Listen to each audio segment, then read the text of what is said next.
आपका एक बार फिर से भारत समाचार के इस खास कार्यक्रम में जो आधारित है कानाफूसी और चर्चाओं पर। तो चलिए शुरू करते हैं पावर सेंटर।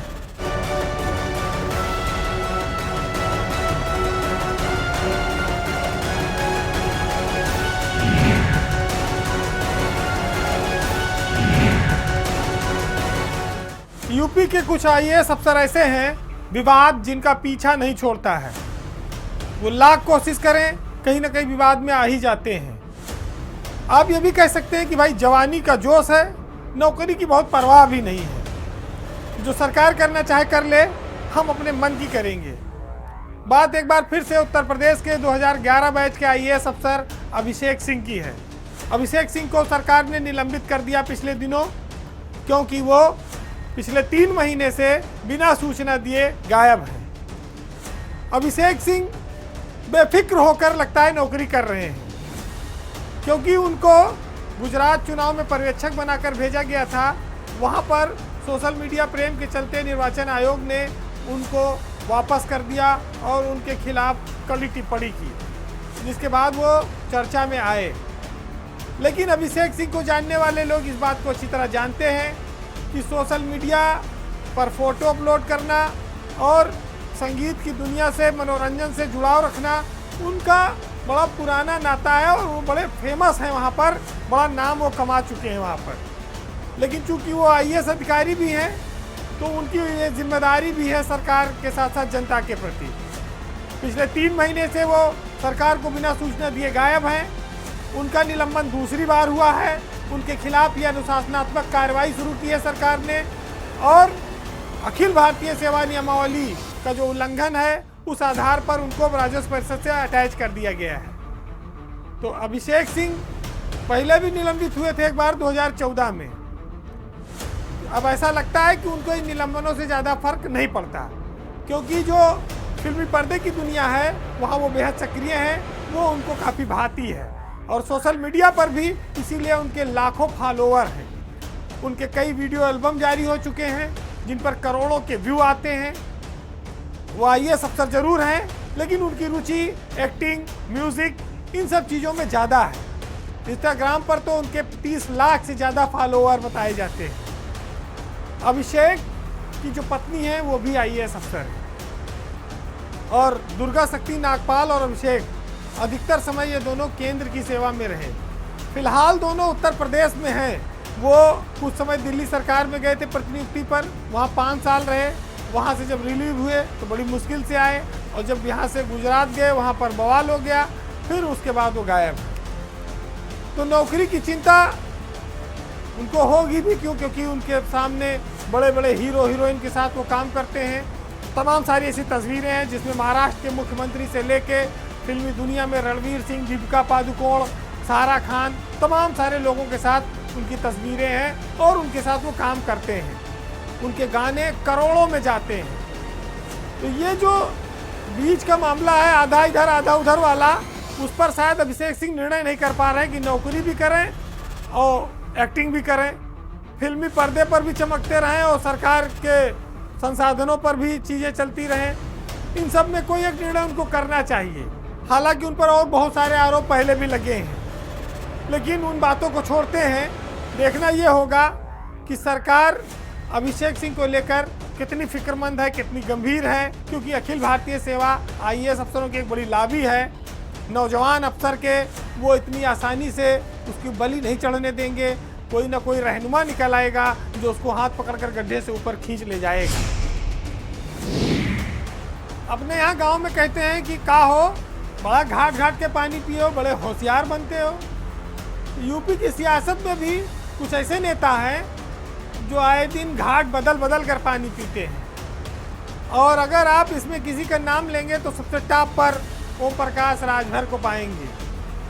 ओम प्रकाश का जो दिल है वो मचलता रहता है, कभी इस दल के लिए, कभी उस दल के लिए, कभी बीजेपी के लिए, कभी समाजवादी पार्टी के लिए। अब इन दिनों ओम प्रकाश राजभर का दिल जो है फिर मचलने लगा है, क्योंकि उत्तर प्रदेश में लोकसभा के चुनाव होने वाले हैं अगले साल, और ऐसे में का बीजेपी के प्रति प्यार लगातार बढ़ रहा है। उनके दिल में बहुत जगह बन गई है। बीजेपी के वो पुराने सहयोगी रहे हैं, तो प्रेम आना कोई बड़ी बात नहीं है।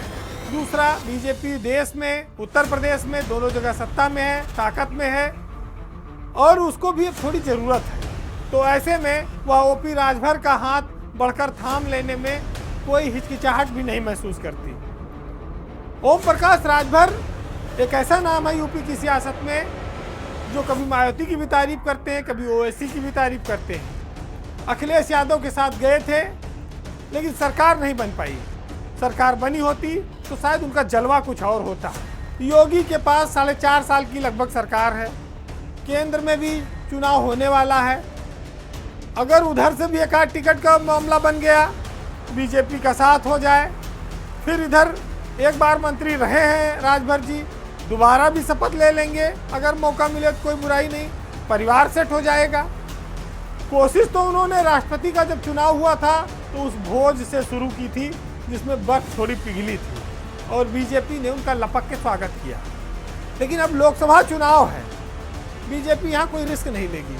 पीएम मोदी का मामला है तो वो राजभर को हर हाल में अपने साथ बैठाएगी गठबंधन में। तो अब राजभर भी इसी के चलते अपना दबाव लगातार बढ़ा रहे हैं कि भाई जैसे बीजेपी ने हिंदुत्व का एजेंडा आगे बढ़ाया कि लखनऊ का नाम बदल दो, लक्ष्मणपुरी कर दो, राजभर पूछ गए कि नहीं गाजीपुर भी बदल दीजिए, बहराइच भी बदल दीजिए, हम आपके साथ हैं। तो सत्ता के साथ जुड़कर वो खुलकर खेलना चाहते हैं और उसमें वो अपनी पार्टी और परिवार दोनों का भला भी करेंगे।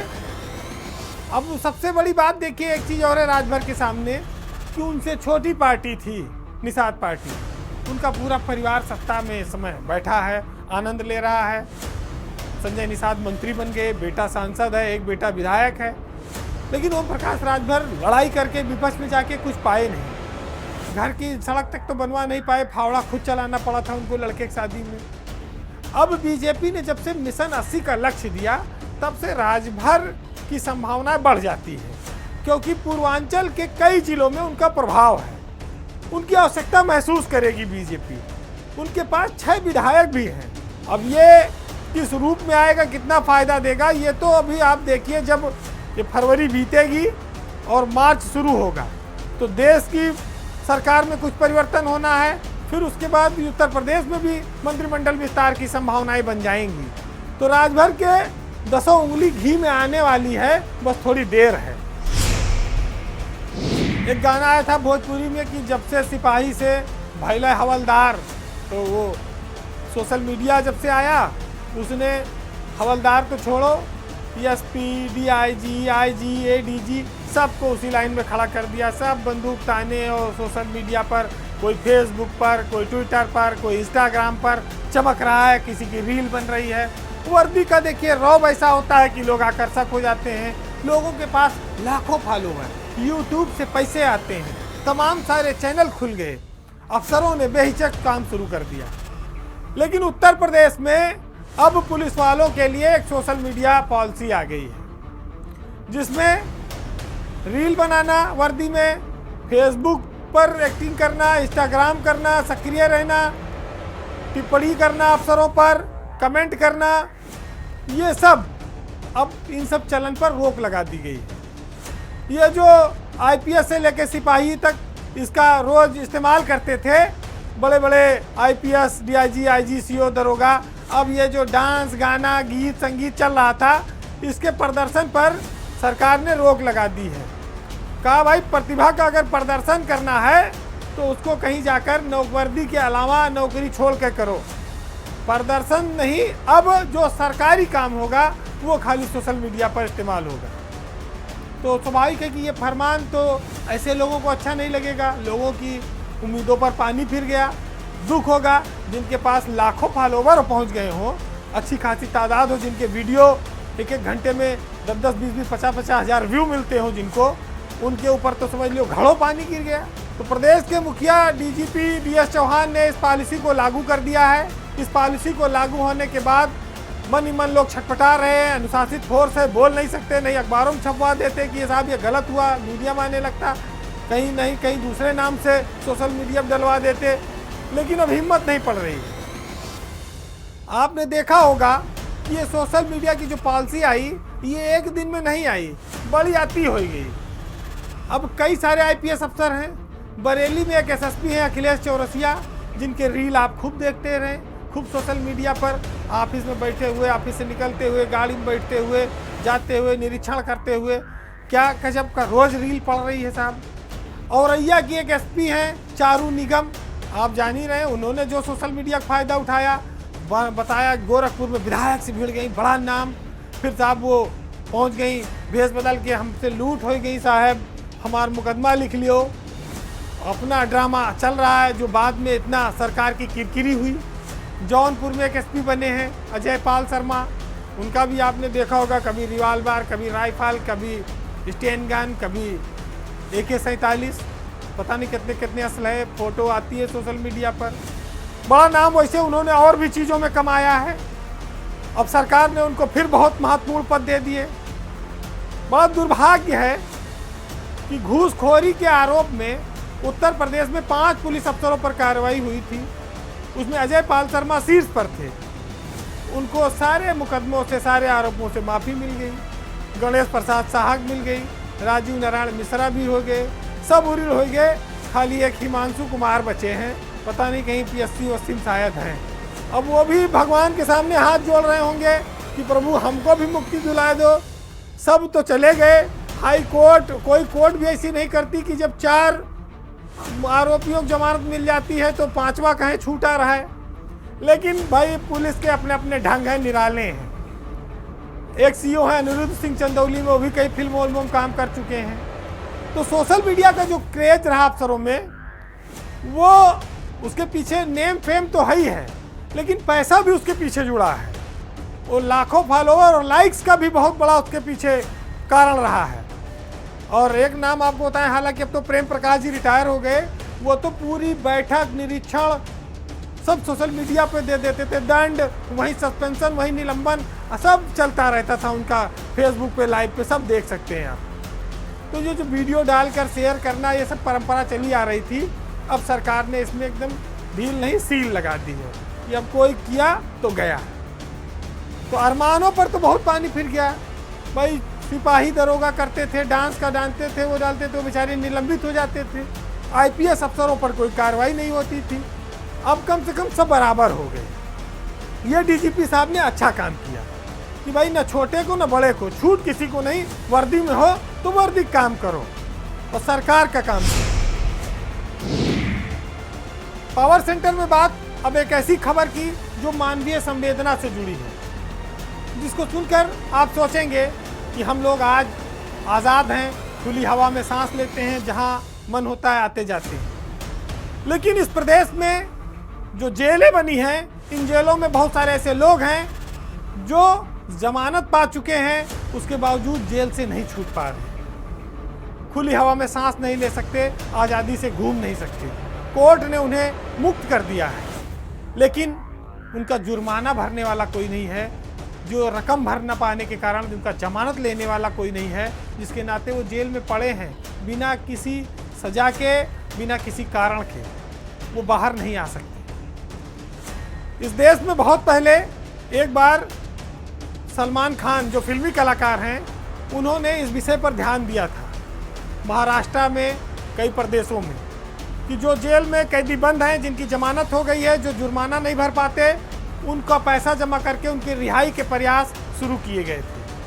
लेकिन आज उत्तर प्रदेश में भी एक ऐसे ही सलमान खान की ज़रूरत महसूस की जा रही है, जो यूपी की जेलों में करीब 900 कैदी जो बंद हैं, जिनकी रिहाई हो चुकी है, लेकिन वो जेल से बाहर नहीं आ पा रहे हैं क्योंकि उनके पास न जमानतदार है, न पैसा है कि वो जुर्माना भर सके। कैसी विचित्र स्थिति है। बहुत सारे लोग बूढ़े हो चुके हैं, बहुत सारे लोग गंभीर बीमारियों से पीड़ित हैं। देश के इस सबसे बड़े राज्य में इन कैदियों की जमानत लेने वाला कोई उदार व्यक्ति नहीं मिल पा रहा है। इनको कैसे छुड़ाया जाए, इसको लेकर सबको चिंता करने की ज़रूरत है। राष्ट्रीय विधिक सेवा प्राधिकरण की एक रिपोर्ट आई है, जिसमें कहा गया है कि अदालतों द्वारा जमानत दिए जाने के बावजूद उत्तर प्रदेश की जेलों में करीब 900 कैदी ऐसे हैं जो बंद हैं, जिनकी रिहाई नहीं हो पा रही है और उनको जेल में रखने का कोई कारण नहीं है। बस सिर्फ ये है कि उनके पास कोई जमानतदार नहीं है और वो जमानत की रकम अदा नहीं कर पाने के कारण जेल से नहीं छूट पा रहे हैं। हालांकि कारागार विभाग हमेशा एक एडवाइजरी कहता है कि जिलों में जिला अधिकारी एनजीओ के माध्यम से उनकी मदद लेकर कुछ ऐसे बंदियों कैदियों की रिहाई कराएं।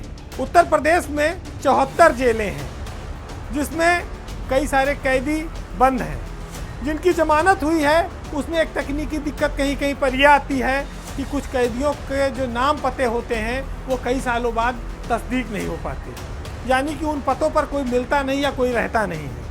कुछ कैदी ऐसे भी हैं जो दूसरे राज्यों से आए हैं, उनके लिए भी यहाँ जमानतदार नहीं मिल पाते। इस नाते ये सारी बड़ी समस्याएं आ रही हैं। ये जो 900 कैदी हैं इनमें एक और बड़ी टिपिकल समस्या ये है कि इनमें सब अधिकतर पर एनडीपीएस एक्ट लगा हुआ है। एनडीपीएस एक्ट में कैदियों पर जुर्माना थोड़ा ज़्यादा लगता है, लाखों में लग जाता है। इसकी वजह से भी उनका जुर्माना भरने कोई आगे नहीं आता। एनडीपीएस एक्ट जो श्रेणी का अपराध है इसमें मानवीय दृष्टि से भी मदद करने का कोई प्रावधान नहीं है सरकार के पास, तो ये एक बड़ी समस्या है। लेकिन एनडीपीएस को छोड़ दें अगर हम, तो कुछ ऐसे बंदी हैं जो मामूली जुर्माने की रकम भर दें तो छूट जाएं। किसी पे 500 नहीं है, किसी पे 1000 नहीं है, किसी पे 1500 नहीं है। अब कारागार विभाग ये कहता है कि सरकार मदद करे तो शायद कुछ हो। हालांकि योगी सरकार ने मदद का आश्वासन दिया है, लेकिन उत्तर प्रदेश के जो डीजीपी जेल हैं आनंद कुमार और जो कारागार मंत्री हैं वो लोगों से ही सहयोग की अपील करते हैं। अब हम आप सोचें कि कितने सारे ऐसे बुजुर्ग होंगे, कितने सारे ऐसे महिलाएं होंगी जो जेलों में बंद हैं नाहक, जिनका कोई नहीं आगे पीछे। अब पता नहीं वहीं जीवित वहाँ से निकल पाएंगे या वहीं मर जाएंगे। कितनी दुर्दशा है और कितनी मार्मिक स्थिति है, इसका लोग अंदाज़ा लगाएं। हम आप जिस समाज में जीते हैं, अगर कहीं एक दिन के लिए बंद हो जाएं, कितनी घुटन भरी जिंदगी होगी। और जिसकी पूरी जवानी चली गई, पूरी उम्र बीत गई, मामूली पैसे का जो जुर्माना नहीं भर पा रहे हैं, वो बाहर निकलेंगे कहाँ जाएंगे, कैसे उनकी देखभाल होगी, ये भी एक बड़े सवाल है। और सवाल इस समाज में बैठे हुए धन्ना सेठों से भी हैं, काला धन कमाकर अकूत संपत्ति जुटाने वाले लोगों से भी हैं, चैरिटी करने वाले बहुत सारे संस्थानों के लिए भी हैं कि आप इन खबरों को ध्यान दें और कुछ लोग आगे आए। कुछ नहीं तो 200 करीब ऐसे कैदी हैं जो मामूली रकम अगर भर दी जाए उनके जुर्माने की इन 900 में, तो वो छूट सकते हैं तुरंत के तुरंत। अब या तो सरकार कोई ऐसी स्कीम निकाले या डीएम को आदेश दे कि वो किसी फंड से जमा करवा दे। बहुत सारी स्थितियां हैं, सरकार चाहे तो बहुत रास्ते निकल सकते हैं। बात संवेदनशीलता की है और बात यहाँ पर सुनने वालों को कितना महसूस होता है, कितनी तकलीफ होती है, कितना वो इससे अपने आप को जोड़ पाते हैं, कितना दूसरों का दर्द उनको लगता है अपना, वो मायने रखती है। हालांकि हर कोई ये जानता है, इतिहास इस बात का गवाह है कि इज्जत, शोहरत, ताकत ये सब हमेशा एक जैसे नहीं रहते हैं। जहां आज तुम हो कल कोई और था और कल कोई और होगा। तो ये जो सच्चाई है इसको हमको आपको सबको समझना पड़ेगा। आज के इस हालातों पर मशहूर शायर मंजर भोपाली ने लिखा है कि सच कहूँ तो मुझको ये उन्मान बुरा लगता है और जुल्म सहते हुए इंसान बुरा लगता है। किस कदर मसरूफ़ हो गई ये दुनिया अपनी कि एक दिन ठहरे तो मेहमान बुरा लगता है। और मेरे अल्लाह मेरी नस्लों को जिल्लत से निकाल, हाथ फैलाए हुए इंसान बुरा लगता है। नमस्कार।